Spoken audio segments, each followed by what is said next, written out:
Welcome to the Daily Coffee Pro by Mapper Forward, friends.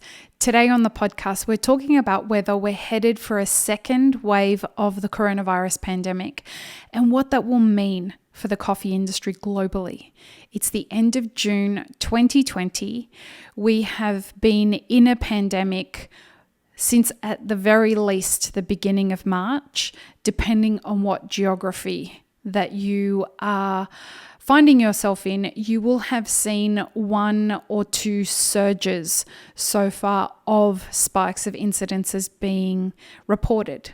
And so officially the pandemic was reported by the WHO in March. And since then, we have seen it spread across the world. While a lot of people thought that the pandemic was coming to an end, we saw some great results in countries like New Zealand and in Australia, where they had managed to really curb the incidences of the pandemic, of the coronavirus in their local geographies. And it proved to work fantastically, particularly in New Zealand that have 0 cases. As different geographies started to open up, we have started to see a surge. In some places it's a second surge, in other places it's a third surge of incidences. For the sake of the rest of this podcast, let's just consider everything that's coming a second surge, because only few places have seen a second surge before this.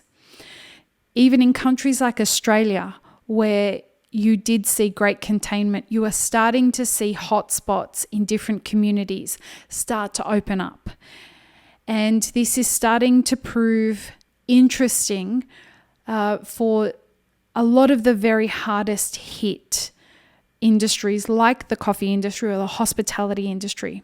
And in this episode of the podcast, we're going to examine what that really means and what the rest of 2020 could look like for all of us, what we might expect, how we might handle it, and what comes from here in this moment. So, I went looking to see what the official definition of the second wave of a pandemic would look like. And wouldn't you know it, the idea of a wave in a pandemic is not a scientifically determined official definition that works in a pandemic. It is a general term that people use to describe the flow of a pandemic and the way that it spreads through a community.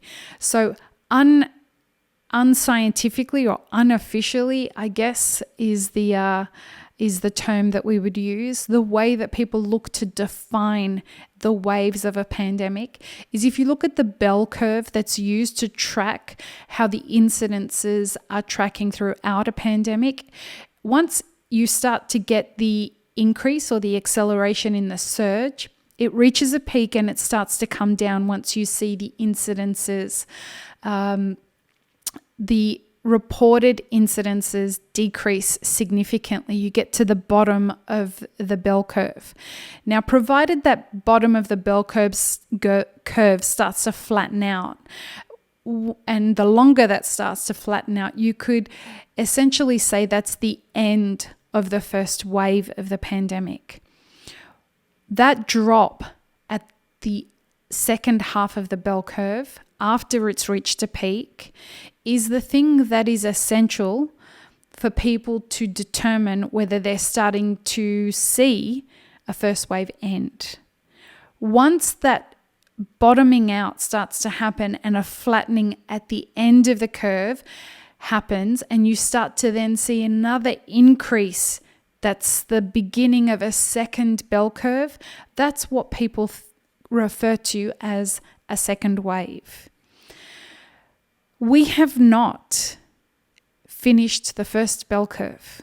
So technically, in most geographies around the world, we are still in the first wave of the coronavirus COVID-19 or COVID SARS-2 pandemic.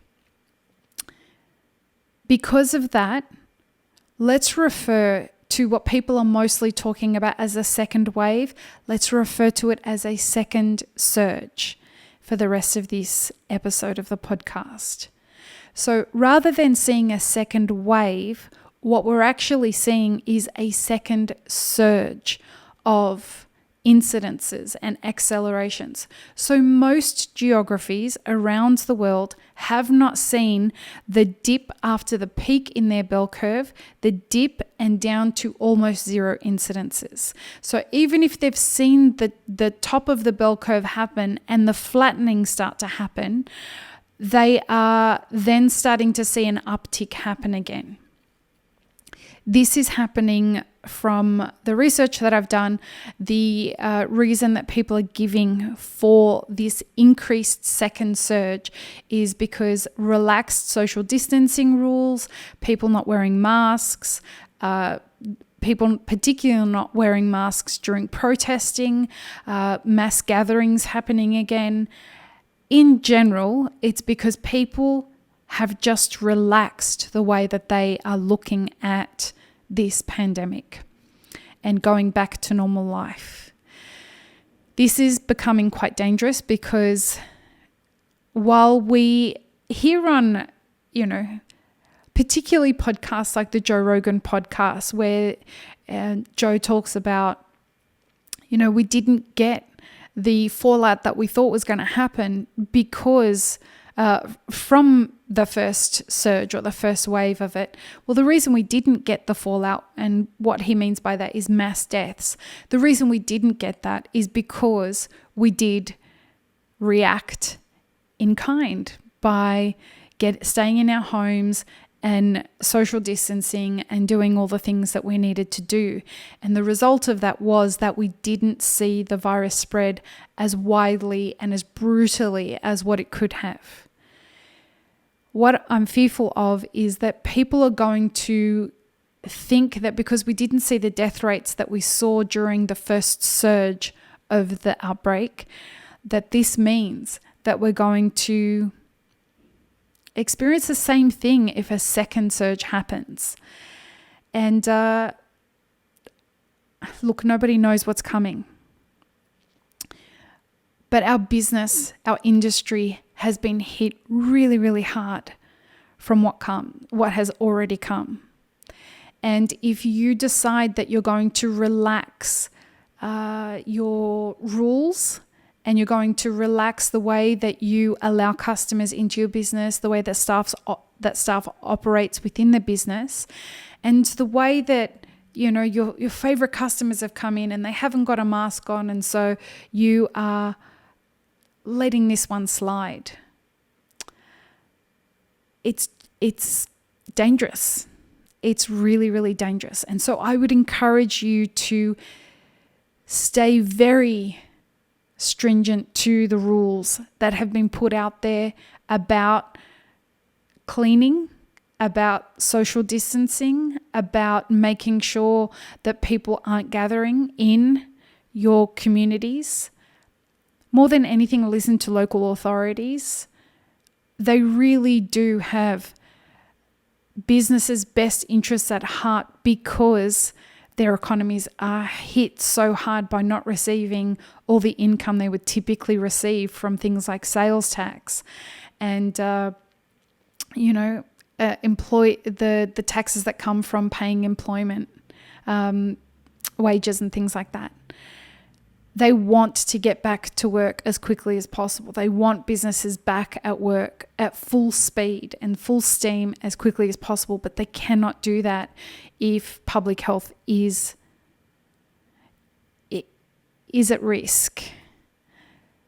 Now, what is in store for our industry long term if this second surge proves to be the thing we've been waiting for and the thing that we've expected would happen? And by that I mean the mass deaths that everybody keeps talking about. And let's hope that that doesn't eventuate. But we in our industry are seeing an acceleration of incidences and reported deaths from people within the industry. But let's hope that we can find a way to curb that. What happens if we do start seeing this. Folks, from the people that I'm talking to in our industry, the business owners that I'm talking to, we are potentially going to see, from the calculations I've done from the sample size, and it's just a few hundred businesses I've spoken to, 8 out of 10 business owners predict that if a second surge happens, they're going to have to close their business before the end of this year. And a lot of that is dependent on how much government assistance they can get. Now, in places like Australia, the government is supporting businesses until the end of September, and then they're on their own. And that's when you're going to start to see within a couple of months whether those businesses are going to be surviving without government assistance. Here in America, we've been able to apply for PPP, Payment Protection Program, which means that we get 2.5 times, 2.5-ish times the amount of our payroll. Now, already that's not going to be enough. We've already been in this pandemic for a few months. We are going to start to see real pressure on businesses after the end of July. We will start to see businesses coming close to failing within a few months after that. If we don't find a way to adjust our business models as a result of what's coming, and as a result of a second surge, I genuinely believe that we will see an 8 out of 10 businesses fail before the end of this year. Let me use a different word than fail. Close before the end of this year. And that has huge ramifications for the industry as it is. Now is the time to lock down what you will do to prepare for a second surge from a business model perspective. Make sure that your online store is locked down. If you need help with that, contact us. We have access to the skill sets that can help you get websites built, that can get you into marketing.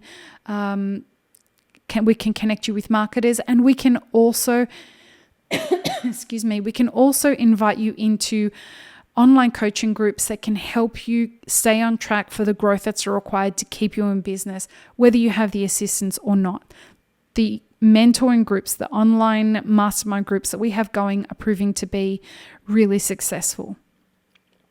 If you don't lock down your strategy, given all the data that we are starting to see with relation to this second surge, then what we think is going to happen is that most businesses in the coffee industry are going to close. A lot of them anyway. I don't want you to be amongst those people. So what I would encourage is that you get onto this as quickly as you can. Please, friends, make sure that you are prepared in the way that you were prepared for this first surge, and even more so. I hope that this has been helpful. Peace, love, and peanut butter, friends. Have an amazing rest of your day.